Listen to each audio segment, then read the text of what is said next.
আজকে কি হয়েছে আপনারা জানেন? আমাদের যে সহযোগী সংস্থা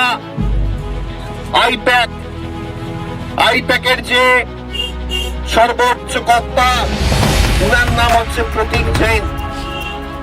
আমাদের সমস্ত আগামী বিধানসভার খুঁটিনাটি তথ্য নিরাপদে রাখা ছিল এই প্রতীক জৈনের অফিসে।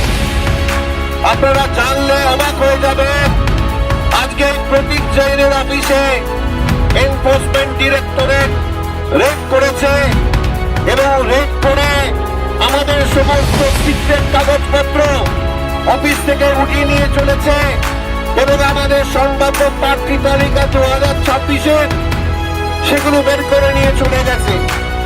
কোন জায়গায় পৌঁছেছে এই বিজেপির পাগলা রাজার দল? মানুষকে মেরে দিচ্ছে, মানুষের রক্ত নিয়ে নিচ্ছে, চুরি করে ক্ষমতায় আসছে, অন্তর্ঘাত করে ভারতীয় সেনাদের মেরে ক্ষমতায় আসছে, আর এখন শেষ পর্যায়ে এসে আমাদের নির্বাচনের সঙ্গী সহযোগী সংস্থা আইপ্যাকের অফিস থেকে চুরি করছে। ছি ছি ছি ছি ছি ছি ছি। সাংবিধানিক পদ্ধতিতে আমাদের সঙ্গে লড়াই করতে পারছে না, শেষ পর্যন্ত চৌর্যবৃত্তি অবলম্বন করেছে পাগলা রাজার দল।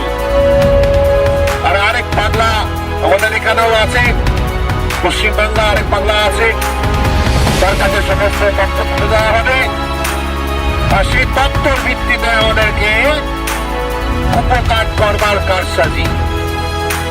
চিন্তা করতে পারছেন একটা সাংবিধানিক প্রতিষ্ঠান এনফোর্সমেন্ট ডিরেক্টরেট, সে সাংবিধানিক প্রতিষ্ঠান আমাদের দলীয় অফিসে, আমাদের দলের সহযোগী সংস্থা আইপ্যাকের অফিসে রেড করছে কোনো পূর্ব ইনফরমেশন ছাড়া।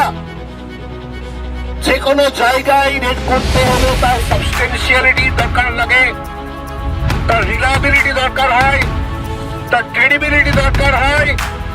শুধুমাত্র পাগলা রাজার খেয়াল খুশির জন্য আমাদের সহযোগী সংস্থা আইপ্যাকের কর্ণধারের অফিসে রেড করানো হয়েছে।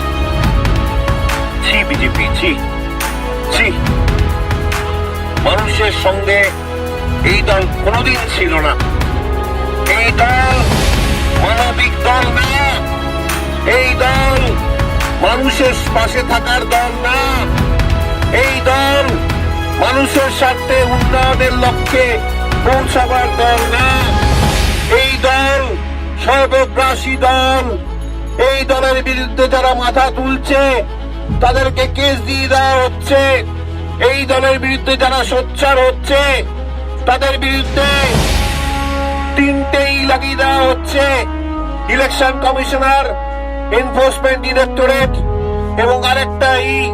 কিন্তু ওরা ভুলে গেছে যে আমাদের ওদের দুটোই থাকলে আমাদের তিনটে এম আছে। ওদের আছে এনফোর্সমেন্ট ডিরেক্টরেট আর ইলেকশন কমিশন অফ ইন্ডিয়া, আর আমাদের আছে তিনটে এম। এই তিনটে এমের ধোঁয়াতে, এই তিনটে এমের আশীর্বাদে মাটি এবং মানুষের সঙ্গে আমরা নিরবিচ্ছিন্ন ভাবে ছিলাম, আছি এবং অদূর ভবিষ্যতেও থাকবো।